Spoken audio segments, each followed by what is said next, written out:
make sure you're subscribed to Jerkrispy. Man, we control the traffic. What's up, y'all? It shows most. That's most. Jerkrispy, welcome back to another video. What happened to every cartoon that copied a regular show? Dang, I want to. How much you want to bet they're gonna see Sanjay and Craig on here? Sanjay and Craig is actually a good cartoon for Nickelodeon. I can sit back and watch it. So I don't know. Let's see what's on the list.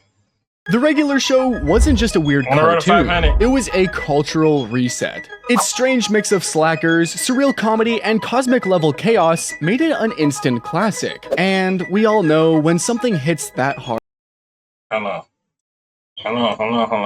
Start this bitch over. The regular show wasn't just a weird cartoon, it was a cultural reset. Its strange mix of slackers, surreal comedy, and cosmic level chaos made it an instant classic. And we all know when something hits that hard, gotta turn it down. I know damn well they not about to say the brand winners in this bitch. Hold on. Bound to follow. So hold on, wait a minute, son. This dude about to say bread winners. Hold on, wait a minute, son. And I see apple and pear. Hold on. Classic. Hold on. We all know when something hits that hard, copycats are bound to follow. So let's take a look at what happened to every cartoon that copied regular show. Damn.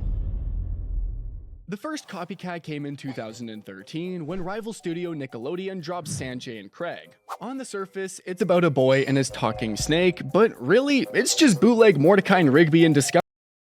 How this is bootleg Mordecai Rigby in disguise if the whole plot was he got a talking snake friend and then he got a neighbor that likes his berries and he got a dog and all that other stuff, and then he had a friend named Harold and another girl. That girl liked him and he liked this girl at the wing spot and all that other stuff. Take the very first episode from season 1, Fart Baby. The entire plot is Sanjay holding in a fart until his belly swells, and he and Craig decide he's pregnant with the fart. That's the plot. We gotta get that thing out of you before you pop, man! Get out! Get out! Get out! Get out! Get No, nothing's working. This is a medical emergency. It starts dumb, gets weirder, and escalates into pure chaos. The exact same formula as regular show. Now, compare that to the episode Brain Eraser from season 2, where Mordecai accidentally sees Pops naked and is so traumatized he can't get the image out of his head. To fix it, Rigby to this day, I still don't want to know how Cartoon Network still let this stuff slide, saying they must play that clip too quick, saying ain't no way they play that episode every single time that came on the screen. I know that episode did not get played like that much. Gives him a bootleg anime called Planet Chaser Starlight Excellent, which ends up frying Mordecai's brain. Quite literally. Skips joins in, and together they dive into Mordecai's subconscious through the anime to recover the lost memory, and finally, drive a car off a cliff inside Mordecai's brain. Yeah, it's messy, it's wild, but Mordecai has to confess his trauma somehow, and it's somehow relatable. Sanjay and Craig go from obsessing over farting to treating the fart baby like it's alive, and then the episode escalates into total nonsense. But here's the difference. The chaos doesn't mean anything. There's no emotional core, no real conflict. Just farts. Sam, come on, bro. Stop showing that clip of Pops, bro. God damn, bro. Like, you better get that stuff stuck in my head, bro.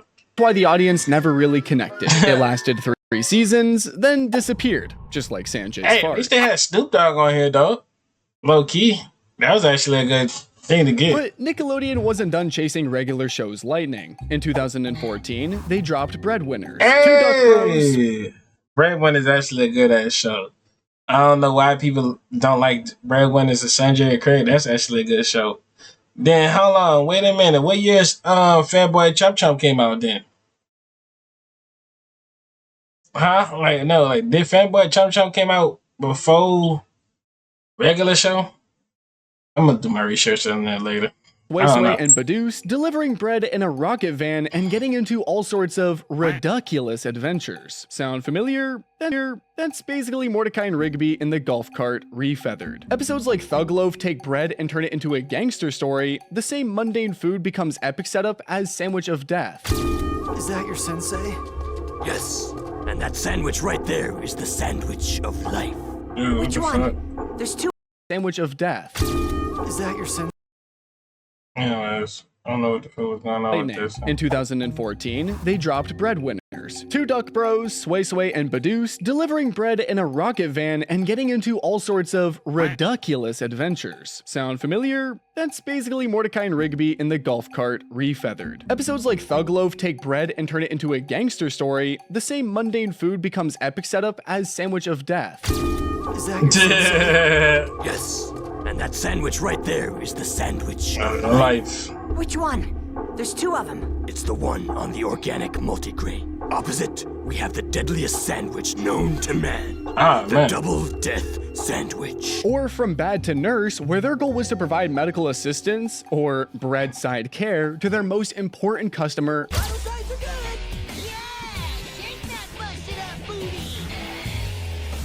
just like Excellent, where Mordecai must win a trucker's hat to nurse Rigby Show the back punch, show from the a coma. punch, show the punch, show the punch. Please show the punch. Son, the punches is so funny on here, bro. Watch this. Rigby only wanted to try and win a hat. He doesn't deserve to be in a coma because of it. Mm. Where are you going? Damn, fuck, he ain't show the punch, bro. I wanted them to show the punch because Rippy punched this man too, son. And I like that, bro. It was Back turn to me the up. restaurant. Why? Because I made a promise to Rigby and I'm gonna keep it. But instead That was of Frank witty Steele. surrealism, Breadwinners relied on memes, gags, and dance breaks. And as a result, it burned bright for 2 seasons, then got burnt off the schedule. After Nickelodeon, it was Disney's turn to take a shot at the formula. Out came Pickle and Peanut, and it might be the Pickle Peanut was but that show was like actually kind of weird but creepy at the same time. It was like, y'all know how Nickelodeon made their show. Shit, I got a deep dive. Hold on, let me fucking y'all probably ain't gonna know this show. Wait, right here, I got. I just have to rub my head a little bit. Pickle, and it's with Pickle, Goat, Banana, and Pig. That was that show. Yeah, I think that's it had to be. Pickle, Goat, Banana, Pig. That had to be that show. That was low key. This was like remind me of, but I sat here and watched this show though. Low key, like all the shows he naming this, like I sat down and watched this as a child. strangest one yet. Every episode followed the recipe perfectly with a spoonful of small issues, cooked with bizarre escalation, and served with a completely bizarre meltdown, like the episode Body Spray, where they become obsessed with a fancy cologne called Crossbow. And when they can't afford it, they try making their own. Soon, the entire town becomes hooked. People go feral. Society literally starts collapsing all over body spray? Then there's Meatballers. It starts with them selling expired meat out of a food truck. By the end, they have triggered a full-blown mob war built on meatballs. And in Greg, Pickle lends out his talking pimple friend, yes, pimple friend, to impress a cooler kid. What follows is betrayal, jealousy, and a meltdown that ends with a literal prison break. This might have actually worked with a shred of emotional grounding, but sadly, Pickle and Peanut doubled down on loud, chaotic nonsense just for the sake of being weird. It was like getting blasted with a meme cannon for 11 minutes straight, and not in a fun way. 2 seasons later, the audience just had enough. But this was not all, because in 2016, Cartoon Network tried to fill the giant regular show hole. Oh yeah, with onion and apple. In our hearts with I think Apple. Apple and onion. I feel like this show was meant to be like a little test project to see how far they was gonna go. Same as how that new show off of Nickelodeon was rock paper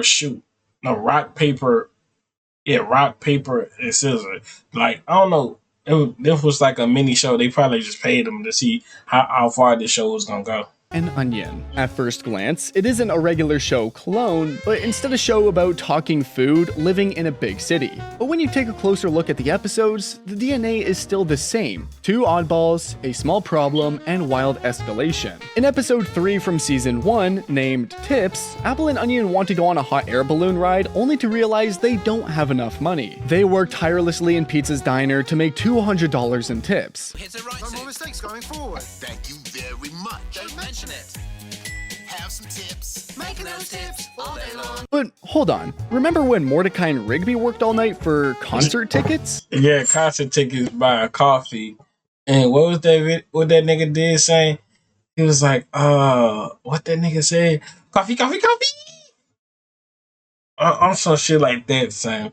It was some weird shit that I don't know what the fuck he did, bro. It was like coffee. The nigga did some shit, and it was like him and the Asian dude, bro. Bro, nigga is fighting. They sleep over in this motherfucker.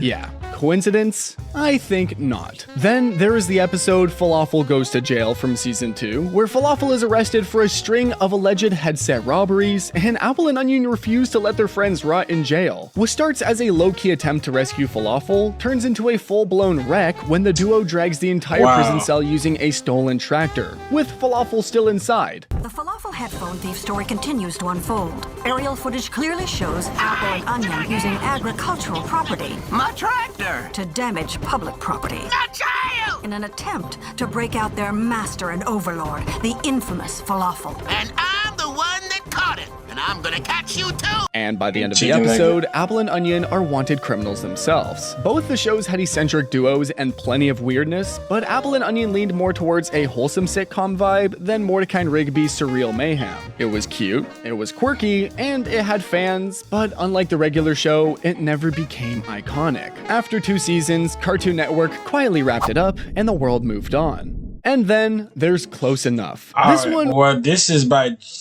JJ Quattel, so this is not basically a ripoff.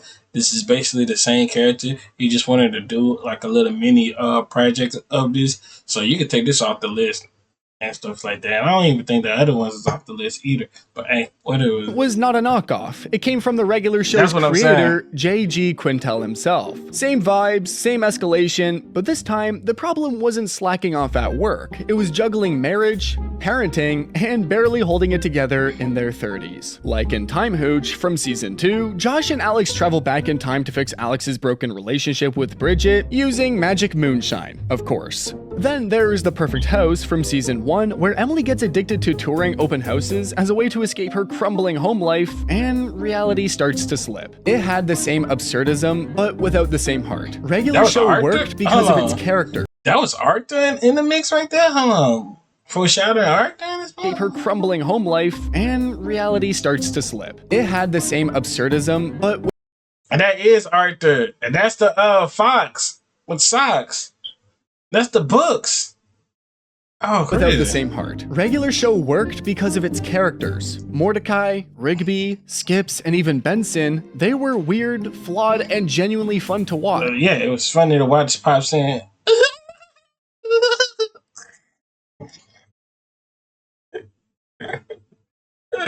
It's the fact that nigga can hit that shit though, son. I just can't hit that shit for shit. No, I could do some cartoon voice stuff. I ain't gonna lie. But Rippy, I can relate on Rippy problem. A lot of people can relate on all of these niggas' problem. Damn, Def got the strong ass arm. You simply remember them. Close Enough failed to do that. It leaned too hard into the millennial adulting is hard cliche. The jokes hit familiar beats. Marriage problems, parenting stress, rent anxiety, but they didn't land with the same charm. But that didn't mean the show was bad. While copycats were trying to ride the wave, Close Enough was the only one that understood what made regular show actually work. Because it came from the same brain, just with more bills to pay. Fans loved it. But thanks to HBO Max's massive content purge, it unfortunately only survived 3 seasons before being pulled. All these shows nailed the chaos, but lacked the soul. Yeah, that's the only thing they lack is the soul and the effort of the episodes and stuff like that. But besides all the other stuff like that, I feel like them shows could have still had some. Like, I feel like they should make a network that niggas that like cartoons that got pushed out and never wanted to be there. They should, like, somebody should make a network like niggas that shows that they always wanted to see it. It got cut too early or too this. They should make it and let niggas finish off that series and stuff like that on that network, and then let it just play reruns after that. But if you enjoyed the video, make sure to like, comment, subscribe, follow our social media. They pop on the screen. Love y'all. On the road to 500. And make sure y'all subscribe.